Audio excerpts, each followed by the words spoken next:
Hello friends, कैसे हैं आप सब। आई होप कि आप अच्छे हैं।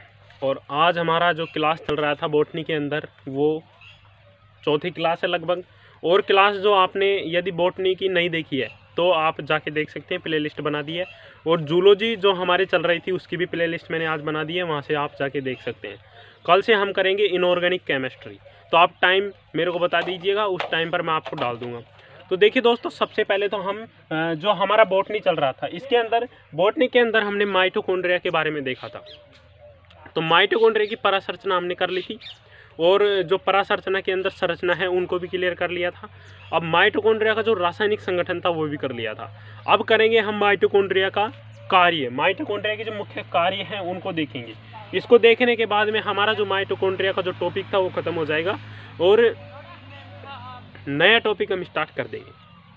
और कल से इनऑर्गेनिक केमिस्ट्री की हमारी क्लास पूरी हो गई थी, 19 यूनिट फर्स्ट क्लियर हो गई थी, 19 क्लास पूरी करवा दी है। और कल से हम करेंगे फिजिकल केमिस्ट्री, कल से करेंगे फिजिकल केमिस्ट्री, उसकी भी हम यूनिट फर्स्ट क्लियर करवाएंगे। वैसे ही लगभग सभी की यूनिट फर्स्ट हम क्लियर करवा देंगे। इनकी यूनिट फर्स्ट जो क्लियर होने के बाद में हम सेकंड यूनिट पर जाएंगे। तो यहाँ पर देखेंगे हम माइटोकॉन्ड्रिया। तो देखिए माइटोकॉन्ड्रिया जो है तो इसके कार्य के बारे में देखेंगे। तो इसको मैं क्या है यहाँ पर लिखवाऊंगा तो काफ़ी लंबा चैप्टर हो जाएगा, तो इसलिए आपको मैं स्क्रीन पर लगा देता हूँ। माइटोकॉन्ड्रिया के कार्य आप लिख लीजिए, फिर वहाँ से मैं आपको समझा दूंगा। तो देखिए माइटोकॉन्ड्रिया के जो कार्य हैं स्क्रीन पर आपके लगा दिया है मैंने, वहाँ से आप लिख लीजिए। लिखने के बाद में दोस्तों आपको मैं समझा देता हूँ। देखिए अब क्या लिखा है, आप पहले लिख लीजिएगा फिर आपको समझ में आएगा। अब देखिए दोस्तों कि माइटोकॉन्ड्रिया जो होता है क्या होता है। माइटोकॉन्ड्रिया ऊर्जा उत्पादन का केंद्र है। माइटोकॉन्ड्रिया जो है ऊर्जा उत्पादन का केंद्र है। किसका है? ऊर्जा उत्पादन का केंद्र है। माइटोकॉन्ड्रिया क्या है? ऊर्जा उत्पादन का केंद्र है। क्या है? ऊर्जा उत्पादन का केंद्र है। देखिए माइटोकॉन्ड्रिया जो है ऊर्जा उत्पादन का केंद्र है। समझ में आ रहा है आपको कि माइटोकॉन्ड्रिया जो है ऊर्जा उत्पादन का केंद्र है। एक बात तो आप मुख्य याद रखना कि जो कोशिका होती है उसका पावर हाउस भी इसे बोला जाता है। पावर हाउस जैसे कि आप देख सकते हैं ये कोई गांव है। अब इस गांव के अंदर जो ये मतलब मान लीजिए ये पावर हाउस है, इसके अंदर मान लीजिए ये पावर हाउस। तो ये पावर हाउस क्या होता है, ये पूरे गांव के अंदर ऊर्जा अर्थात बिजली का संचरण करता है। क्या करता है? बिजली का संचरण करता है। तो अर्थात ऊर्जा देता है, एक ऊष्मा देता है। उसी प्रकार से जो माइटोकॉन्ड्रिया है वो कोशिका के अंदर होता है और ये ऊर्जा का जो है केंद्र होता है। ऊर्जा उत्पादन करने का ये क्या होता है? केंद्र होता है। आगे देखिए, आगे क्या लिखा आपने कि जिसमें विभिन्न क्रियाओं के संचालन के लिए यह ऊर्जा उपयोग में लाई जाती है। और जो क्रिया, विभिन्न क्रिया, हमारे जो मेटाबॉलिक क्रिया होती है, विभिन्न क्रियाओं के लिए उनके संचरण में इसे उपयोग में लिया जाता है। आगे क्या है? आगे है कि ऊर्जा उत्पादन के समय होने वाली विभिन्न रासायनिक क्रियाओं का सामूहिक अध्ययन उपापचय पथ या श्वसन चक्र के अंतर्गत किया जाता है। देखिए विभिन्न प्रकार की जो रासायनिक क्रियाएं हैं उनके अंदर भी इनका उपयोग लिया जाता है, इसकी ऊर्जा का उपयोग लिया जाता है। आगे देखिए, आगे है इससे ऊर्जा उत्पादन का एक प्रमुख घटक ग्लूकोज विभिन्न क्रियाओं के उपरांत उत्पादित होता है, जिसकी प्रमुख क्रियाएं इस प्रकार हैं। तो देखिए इसकी ऊर्जा जो है इसका उत्पादन का एक प्रमुख घटक ग्लूकोज क्या होता है? प्रमुख घटक क्या होता है? ग्लूकोज। ग्लूकोज जो है इसके उत्पादन के वो होता है। अब देखिए आगे जिसकी प्रमुख क्रियाएं, इसकी प्रमुख क्रियाएं हैं इसके ऊर्जा उत्पादन के लिए जो ग्लूकोज है इसकी प्रमुख क्रियाएं हैं उनको यहाँ पर देखेंगे। तो देखिए सबसे पहले आप देखिए, आपको सबसे पहले लिखिएगा कोशिका का पावर हाउस, खाद्य पदार्थों का ऑक्सीकरण। सबसे पहले आप लिखिएगा इनको हटा के यहाँ पे। वैसे तो ये क्या है 12th क्लास के अंदर फटा हुआ आपका टॉपिक है, इसलिए मैं ज़्यादा इस पर दबाव नहीं दे रहा हूँ। तो यहाँ पर लिखना आप लिखना यहाँ पे कोशिका का पावर हाउस। यहाँ पर लिखना 1 नंबर लगा के आप लिखना कोशिका का पावर हाउस।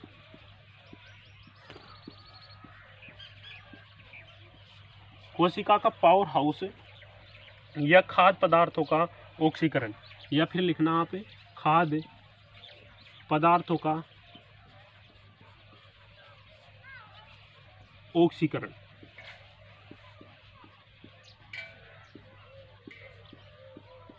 इसको लिखने के बाद में आप इसके बारे में लिखना आगे मैं आपकी स्क्रीन पर लगा रहा हूँ, वहाँ से आप लिख लीजिएगा, फिर इसको हम समझते हैं।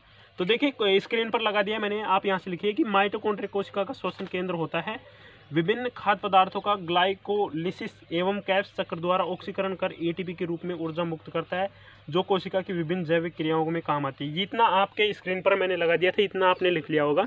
अब इसे समझ लीजिए। देखिए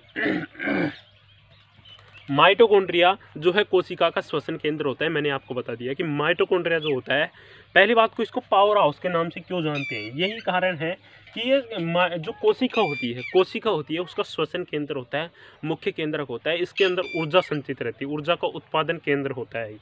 आगे देखिए, आगे क्या है कि विभिन्न खाद्य पदार्थों को ग्लाइकोलिसिस एवं कैप्स चक्र द्वारा, किसके द्वारा, ग्लाइकोलिसिस, किसके द्वारा, ग्लाइकोलिसिस द्वारा और कैप्स चक्र द्वारा। कैप्स चक्र आपने नहीं देखा है तो कमेंट बॉक्स में बताना, कि फिर मैं उसको दोबारा से आपको कैप्स चक्र पर पर्सनल वीडियो बना के आपके डाल दूंगा।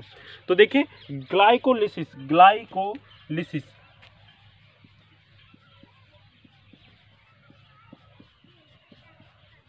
ग्लाइकोलिसिस और वह कैप्स चक्र द्वारा, ग्लाइकोलिसिस एवं कैप्स चक्र द्वारा ये क्या करता है, ग्लाइकोलिस एवं कैप्स चक्र द्वारा ऑक्सीकरण कर एटीपी के रूप में ऊर्जा मुक्त करता है। किसके रूप में ऊर्जा मुक्त करता है, एटीपी के रूप में। अब एटीपी जो होता है देखिए, आपको नॉर्मल फुल फॉर्म जो है इनकी ये भी याद होनी चाहिए। तो एटीपी की फुल फॉर्म होती है एडिनोसिन ट्राइफॉस्फेट। क्या होती है, एडिनोसिन ट्राइफॉस्फेट। और एक बात आप याद रखना कि जो एक ग्लूकोज के अणु का जो श्वसन होता है, तो उसके अंदर आपको 38 एटीपी ऊर्जा प्राप्त होती है। कितनी होती है, 38 एटीपी ऊर्जा। कितनी, 38 एटीपी ऊर्जा हमको उपलब्ध होती है। देखिए इतना आपने देख लिया। आगे आपके पास क्या है, जो कोशिकाओं की विभिन्न जैविक क्रियाओं में काम आती है, जो कोशिका होती है उनकी विभिन्न जैविक क्रियाओं में ये काम आती है। ये एटीपी ऊर्जा जो होती है ये क्या काम आती है, विभिन्न प्रकार की जो जैविक क्रिया होती है कोशिका के अंदर, उसके अंदर ही है हमारे काम आती है। अब दूसरा नंबर आप लगाएंगे और लिखेंगे, 2 नंबर लगा के पीतक निर्माण, 2 नंबर लगाएंगे और फिर लिखना पीतक निर्माण। और दोस्तों ज़्यादा से ज़्यादा क्लास को आप शेयर किया क्या करो, जिससे कि थोड़ा अच्छा हो। यहाँ पर पीतक निर्माण लिखना आप।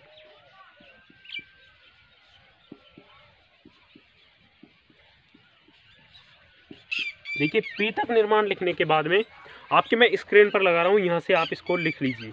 देखिए छोटा सा है, अंड जनन के समय माइटोकॉन्ड्रिया अंडाणु के पीतक निर्माण में सहायक होते हैं। तो उम्मीद करता हूँ आपने लिख लिया होगा। वीडियो को आप रोक कर लिख लें और लिखने के बाद में ही समझे, जब भी आपके समझ में आएगा, नहीं वैसे कुछ नहीं समझने आने वाला है। तो कल मैं बार बार बोल रहा हूँ, कल हम फिजिकल केमिस्ट्री स्टार्ट करेंगे, तो आप तैयार रहिए एकदम।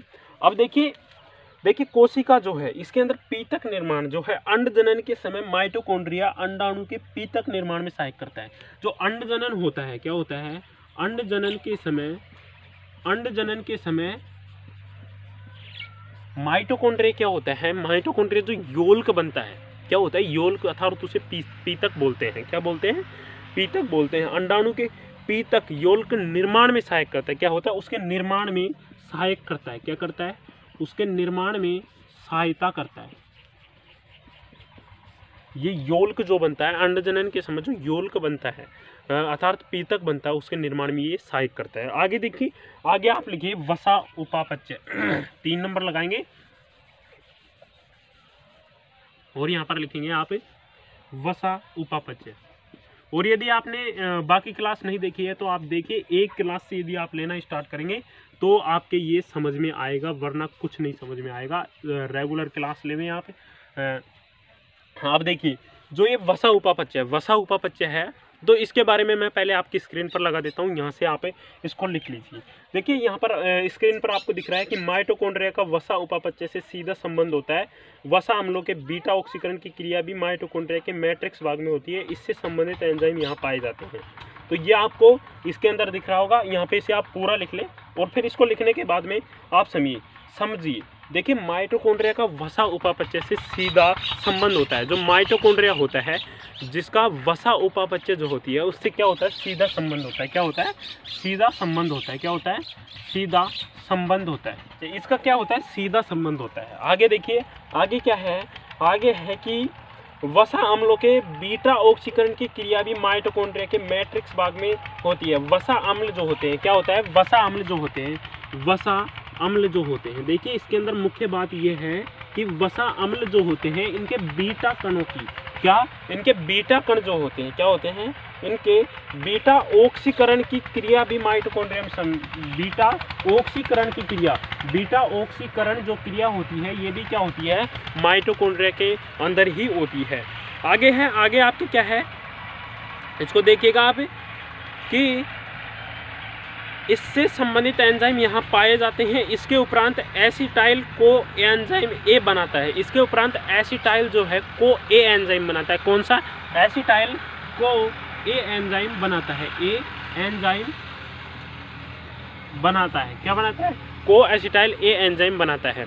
तो देखिए दोस्तों, ये क्या है, आपके 12th क्लास में पढ़ा हुआ है, इसलिए इसको मैं आपको ज़्यादा आपको समझा नहीं रहा हूँ। वैसे आप जानते हैं इतना सा। तो ये मतलब इसको माइटोकॉन्ड्रिया जो टॉपिक है यहाँ से आपके बार बार क्वेश्चन पूछे जाते हैं, इसको आप मजबूत कर लेना, अर्थात याद कर लेना। आगे देखिए, आगे है कि को एंजाइम ए बनाता है जो कैब्स चक्र में प्रवेश कर ऊर्जा प्रदान करता है। जो क्या होता है, कैब्स चक्र जो होता है, देखिए कैब्स चक्र जो होता है उसमें प्रवेश करता है और ऊर्जा प्रदान करता है। क्या करता है, ऊर्जा प्रदान करता है। कैब्स चक्र में पहले प्रवेश करता है, जो कैब्स चक्र की संपूर्ण प्रक्रिया होती है उसके अंदर प्रवेश करता है जो को ए एंजाइम होता है, और जो उसके अंदर ऊर्जा प्रदान करता है। वसा अम्लों का संश्लेषण सामान्य अकणीय अंतर्द्रव्य जालिका पर होता है। जो वसा अम्ल होते हैं इनका संश्लेषण कहाँ पर होता है, सामान्यतः अक्रिय जो अंतर्द्रव्य जालिका होती है, अर्थात जो क्रिया नहीं करती है वहाँ पर होता है। आगे देखिए, अकणीय जो जिस पर कण नहीं होते हैं, अकणीय अंतर्द्रव्य जालिका पर होता है। देखिए, किंतु माइटोकॉन्ड्रिया में भी ऐसा एंजाइम पाए जाते हैं जो इन क्रियाओं हेतु आवश्यक होते हैं। माइटोकॉन्ड्रिया जो होते हैं इनके अंदर भी ऐसे एंजाइम पाए जाते हैं जो कि ऐसी जो क्रियाएं होती हैं जो उनके अंदर ये सहायता करते हैं। आगे क्या है, इस प्रकार कुछ वसा अम्लों के साथ एसिटाइल को ए एंजाइम संलग्न होने से वसा अम्लों की श्रृंखला में वृद्धि होना संभव हो जाती है। जो ये को ए एंजाइम होते हैं, को ए एंजाइम होते हैं, ये क्या होते हैं, वसा अम्लों के साथ मिलने पर उसकी जो उसके अंदर वृद्धि होती जाती है, क्या होती जाती है, वसा अम्लों की श्रृंखला में वृद्धि हो जाती है, श्रृंखला इनकी बढ़ती जाती है क्योंकि ये उसके साथ लग जाते हैं, कणीय अंतर्द्रव्य जालिका के साथ में लग जाते हैं। इस वजह से ये सब हो जाता है और श्रृंखला वृद्धि हो जाती है। आगे देखिए दोस्तों, आगे आप 4 नंबर लगाएंगे और लिखेंगे प्रोटीन्स एवं फास्फोलिपिड्स का संश्लेषण। देखिए 4 नंबर लगाना और फिर आप लिखना प्रोटीन्स एवं, 4 नंबर लगा के आप लिखेंगे प्रोटीन्स एवं फास्फोलिपिड्स।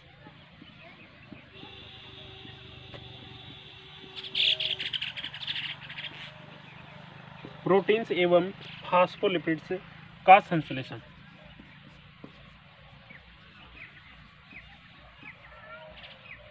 प्रोटीन्स एवं फास्फोलिपिड्स का संश्लेषण, पहले आप इसे हेडिंग लगाएंगे 4 नंबर लगा के, और फिर मैं आपकी स्क्रीन पर लगा रहा हूँ, वहाँ से आप इसे लिख लीजिएगा। तो स्क्रीन पर आपको दिख रहा है कि माइटोकॉन्ड्रिया स्वजनन या अपनी प्रतिकृति बनाने का गुण रखते हैं। कार्य की आवश्यकताओं के अनुसार इसमें परिवर्तन ला सकते हैं। इनमें इसके लिए डीएनए, राइबोसोम, प्रोटीन संश्लेषण तथा फास्फोलिपिड संश्लेषण के लिए आवश्यक पूरी सामग्री पाई जाती है। इसको लिखने के बाद में आपको मैं बता देता हूँ कि जो माइटोकॉन्ड्रिया जो होता है इसके अंदर स्वजनन या अपनी प्रतिकृति बनाने का गुण होता है। देखिए मुख्य बात है, माइटोकॉन्ड्रिया जो होता है, देखिए इसके कई प्रकार होते हैं, दृढ़ रूपी होता है, कण रूपी होता है, किसी भी प्रकार से अपने कार्यात्मक एवं संरचनात्मक रूप से अलग अलग होते हैं। ये तो आपको पता है, पहले की क्लास में पढ़ा है, यदि नहीं पढ़ा तो आप जाके पढ़िए। अब देखिए जो ये इसके अंदर ये गुण पाया जाता है, स्वयं का एक गुण पाया जाता है कि माइटोकॉन्ड्रिया स्वजनन या अपनी प्रतिकृति बनाने का गुण रखते हैं। जो माइटोकॉन्ड्रिया होता है ये क्या करता है, स्वजनन एवं प्रतिकृति, क्या प्रतिकृति बनाने का इनमें क्या होता है, एक गुण रखते हैं। क्या रखते हैं, गुण रखते हैं। आगे देखिए, आगे क्या है,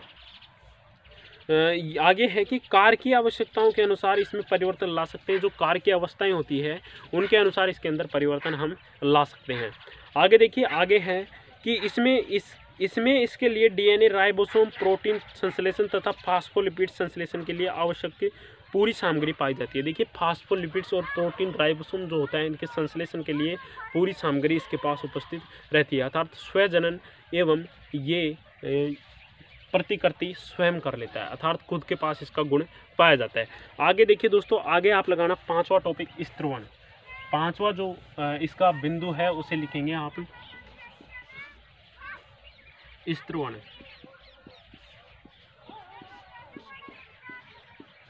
देखिए, स्त्रवण को लिखने के बाद में आपके मैं स्क्रीन पर लगा रहा हूँ, वहाँ से आप लिख लेना। देखिए, आपको दिख रहा है माइटोकॉन्ड्रिया में प्रोटीन पाचन हेतु आवश्यक एंजाइम होते हैं जो सक्रिय रूप से अपघटी एवं संश्लेषी क्रियाओं का नियमन करते हैं। तो इसको लिखने के बाद में देखिए दोस्तों, आप थोड़ा सा इसको समझ लेना कि माइटोकॉन्ड्रिया में प्रोटीन पाचन हेतु आवश्यक एंजाइम होते हैं। माइटोकॉन्ड्रिया जो होता है इसके अंदर प्रोटीन के पाचन हेतु, जो प्रोटीन होती है इसके पाचन हेतु क्या होते हैं, आवश्यक एंजाइम होते हैं। क्या होते हैं? आवश्यक एंजाइम इसके होते हैं। माइटोकॉन्ड्रिया में प्रोटीन के पाचन हेतु आवश्यक एंजाइम पाए जाते हैं। आगे क्या है? जो सक्रिय रूप से अपघटनीय एवं संश्लेषी क्रियाओं का नियमन करते हैं। जो सक्रिय रूप से अपघटनीय एवं संश्लेषी क्रियाओं का नियमन करते हैं। आगे देखिए दोस्तों, आगे 6 नंबर लगाना, यहाँ पे 6 नंबर लगाएंगे और फिर लिखेंगे, जिससे कि हमारा माइटोकॉन्ड्रिया अभी समाप्त होने वाला है। इसका लिखना स्थानांतरण में सहायक, यहाँ पर लिखना स्थानांतरण में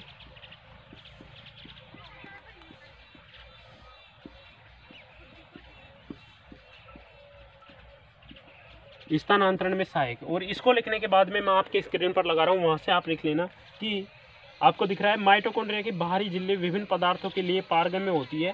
इसमें स्थानांतरण तंत्र उपस्थित होता है जो पदार्थों के आवागमन को नियंत्रित करता है। देखिए, इतना तो आपको पता है। अब आप समझिए कि माइटोकॉन्ड्रिया जो होता है इसके अंदर बाहरी झिल्ली विभिन्न पदार्थों के लिए पारगम्य होती है। जो बाहरी इसकी झिल्ली होती है वो विभिन्न जो पदार्थ होते हैं, अर्थात कोशिका के अंदर जो पदार्थ जा सकते हैं उनके लिए पारगम्य होती है, अर्थात जा सकते हैं, उनके लिए कोई विरोध नहीं करती है। और फिर है, इसमें स्थानांतरण तंत्र उपस्थित होता है जो पदार्थों के आवागमन को नियंत्रित करता है। स्थानांतरण जो तंत्र उपस्थित होता है इसके अंदर, जो क्या है कि आवागमन को नियंत्रित करती है। जो आवागमन बाह्य पदार्थों को, जो ये पारगम्य झिल्ली होती है, तो ये तो पारगम्य है सभी पदार्थों के लिए, विभिन्न पदार्थों के लिए पारगम्य, अर्थात ये तो आने देती है, परंतु इसके अंदर एक नियंत्रित तंत्र होता है जो कि निश्चित वो करता है, आवागमन को नियंत्रित करता है। अब 7 नंबर लगाएंगे आप और लिखेंगे फिर ऊतक जनन। यहाँ पर लिखेंगे ऊतक जनन। और ऊतक जनन लिखने के बाद में आपके स्क्रीन पर लग रहा होगा, यहाँ से आप लिख ले लीजिए कि माइटोकॉन्ड्रिया ऊतक जनन में सहायता करता है। तंत्रिका तंतु तथा पेशीय परत का निर्माण भी इनके द्वारा होता है। तो देखिए दोस्तों, यहाँ से स्क्रीन पर से लिखने के बाद में आपको समझ में आ रहा होगा, इसको समझाने की मेरे को कोई ज़रूरत है नहीं कि माइटोकॉन्ड्रिया ऊतक जनन में भी सहायता करता है। जो कोशिकाएं होती हैं, उन कोशिकाओं से मिलकर एक 2 या 2 से अधिक समूह अर्थात कोशिकाएं मिलकर क्या बनाती है, हमारे ऊतक बनाती है। तो ऊतक निर्माण में भी माइटोकॉन्ड्रिया क्या होता है, सहायता करता है। क्या करता है? सहायता करता है। आगे क्या है कि तंत्रिका तंतु तथा पेशीय परत का निर्माण भी इनके द्वारा होता है। जो तंत्रिका तंतु होते हैं, तंत्रिका तंतु जो होते हैं उनके निर्माण में और पेशीय तंतु के निर्माण में भी ये सहायता करता है। तो इस प्रकार से था आपके माइटोकॉन्ड्रिया। तो दोस्तों, ये माइटोकॉन्ड्रिया का संपूर्ण जो हमारे पास अध्ययन था वो हमने कर लिया है। यदि आपने नहीं देखी पहले की वीडियो तो प्ले लिस्ट बना रखी है, वहाँ पे जाके आप देख सकते हैं। क्लास दे रखी है, ऐसे नंबरिंग से हमने क्लास डाल रखी है कि 1 नंबर, फिर 2 नंबर, फिर 3 नंबर, फिर 4 नंबर। तो आपको 1 से देखना है, फिर आपको समझ में आ जाएगा, सभी को देखना है। प्ले लिस्ट बना रखी है BSc first year botany online classes के नाम से। तो जय हिंद दोस्तों, ज़्यादा से ज़्यादा क्लास को शेयर करें और लाइक करें। देखिए, हम आपके लिए फ्री कोर्स करवा रहे हैं, ना कोई आपसे पैसे ले रहे हैं ना कुछ। तो आप ज़्यादा से ज़्यादा क्लास को शेयर करें। जय हिंद दोस्तों, धन्यवाद।